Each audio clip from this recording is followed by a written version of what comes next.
Assalamualaikum warahmatullahi wabarakatuh. Selamat pagi, salam sejahtera bagi kita semua. Perkenalkan, nama saya Suryadi Jabar, Kepala SMP Negeri Model Terpadu Madani, Palu, Sulawesi Tengah. Pada kesempatan ini, izinkan saya berbagi praktik baik tentang peran komunitas belajar dalam implementasi kurikulum merdeka di SMP Negeri Model Terpadu Madani. Penerapan kurikulum merdeka sekarang ini sebagian besar sumber belajarnya berbasis platform digital, sehingga setiap pendidik lebih banyak belajar secara mandiri, baik melalui webinar maupun melalui platform Merdeka Mengajar atau PMM. Kondisi ini menuntut adanya suatu wadah, baik internal maupun eksternal satuan pendidikan, yang mampu menjembatani antara pendidik untuk berkolaborasi memahami esensi kurikulum merdeka, sekaligus berusaha mencari solusi dari permasalahan pembelajaran yang mereka hadapi. Jadi, komunitas belajar adalah sekumpulan pendidik dan tenaga pendidikan yang mempunyai tujuan yang sama, secara sukarela belajar bersama dan berkolaborasi untuk meningkatkan komunitas pembelajaran sehingga berdampak positif pada peserta didik. Komunitas belajar juga dapat diartikan sekelompok pendidik, tenaga pendidikan, dan pendidik lainnya yang memiliki semangat dan kepedulian yang sama terhadap transformasi pembelajaran melalui interaksi secara rutin dalam wadah di mana mereka berpartisipasi secara aktif. Pertama, apa tujuan kita untuk melakukan sesuatu setiap harinya, ataukah itu memang berasal dari diri kita sendiri yang memiliki nilai-nilai kebajikan tersebut. Nah, untuk itu proses yang dilakukan oleh pendidik dalam saya ambil atau saya antar dengan ini terlebih dahulu. Nah, posisi kontrol itu Bapak Ibu berkaitan dengan tindakan kita, penerapan dalam restitusi yang sudah pernah Bapak Ibu lakukan, termasuk saya sendiri dalam penanganan murid tersebut. Pernahkah kita bertanya, apa sih yang kamu butuhkan, apa keinginanmu sampai kau berlaku seperti ini, misalnya nakal seperti ini atau bermain di dalam kelas. Di situ maka muncullah dinamakan dengan segitiga pendapat, segitiga restitusi. Saya percaya kalau ada orang pernah berbuat salah pada Anda, apa pertama yang muncul di kata-kata apa? Cek, ada saya kira ada. Kira-kira kalau ada orang yang berbuat salah pada kita, kira-kira yang sering muncul itu kata-kata apa semua? Nah, di sini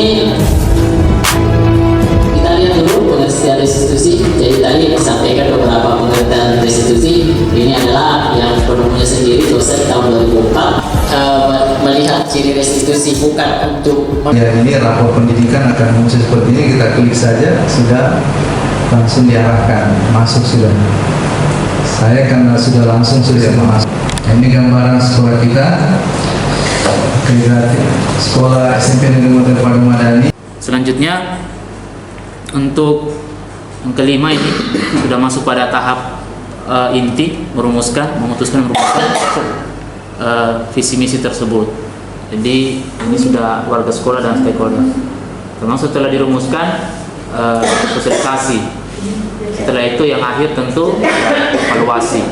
Jadi kalau saya secara umum ya gambarannya seperti ini. Kalau dalam pikiran saya tentang bagaimana tadi untuk aksi nyata dalam menyusun visi misi. Baik, itu saja Pak. Terima kasih. Oke, tepuk tangan dulu. Kemudian aktor yang terlibat itu bisa mulai dari guru-guru. Kemudian untuk langkah berikutnya yaitu rapat pembentukan tim pengembangan sekolah.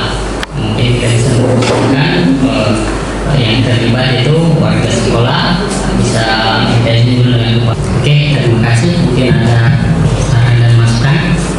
Ya, langsung. Baik teman-teman semua, kepada masukan. Karena ini adalah rencana aksi individual ya, rencana aksi individual, jadi hanya membutuhkan masukan. Ya, masukan karena kita mau pertanyakan bagaimana kan mereka yang melakukan.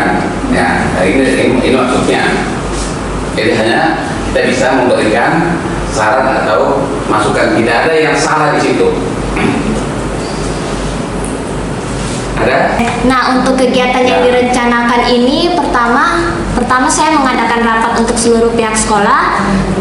Tujuan kegiatannya itu untuk menyusun agenda kegiatan. Waktu kegiatannya itu bisa menyesuaikan.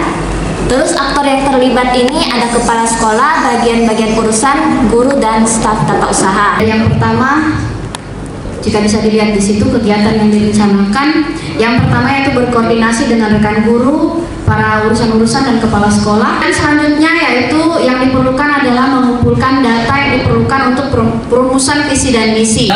Dan untuk kompetensinya menggunakan aplikasi spread. Kemudian yang berikutnya membuat laporan. Untuk kompetensi yang ketiga menganalisis data. Untuk rumusan kalimat tujuan pembelajaran untuk poin yang pertama tadi. Pernyataan Ki Hajar Dewantara memberi ilmu demi kecakapan hidup anak dan usaha mempersiapkannya untuk segala kepentingan hidup manusia, baik dalam hidup bermasyarakat maupun hidup berbudaya dalam arti yang seluas-luasnya. Bukan dengan konsep, ya, itu namanya LKPD. Ya, kemudian saya melihat tadi ini perlu diinstruksi pasti. Ya, untuk di sini baca ada. Agar pembelajaran kita itu terancang secara sistematis, arahnya diketahui, alur-alurnya juga diketahui. Itu pentingnya untuk dokumen perancangan pembelajaran. Teman-teman Bapak Ibu guru yang sama-sama kita sebagai tim fasilitator yang saya hormati. Saya melaporkan sesuai dari pengalaman dan apa yang sudah kita lakukan. Ya, terus terang jujur kalau memang mau dilihat komposnya jadinya sudah ada atau belum, ya belum ada komposnya. Ya, itu kalau untuk proses di anak-anak. Bahkan tadi Pak Sekolah sampaikan ada hal-hal yang. Jadi dapat disimpulkan bahwa komunitas belajar memiliki peran yang sangat penting dalam implementasi kurikulum merdeka di SMP Negeri Model Terpadu Madani. Kehadiran komunitas belajar dalam IKM merupakan bagian tak terpisahkan dari kurikulum merdeka sehingga mampu mengakselerasi perkembangan sekolah. Peran kepala sekolah menjadi kunci keberhasilan komunitas belajar melalui semangat dan semboyan tergerak, bergerak, dan menggerakkan. Demikian sekelumit praktik baik yang dapat saya sampaikan. Mohon maaf jika ada hal yang kurang berkenan. Wabillahi taufiq wal hidayah. Wassalamualaikum warahmatullahi wabarakatuh.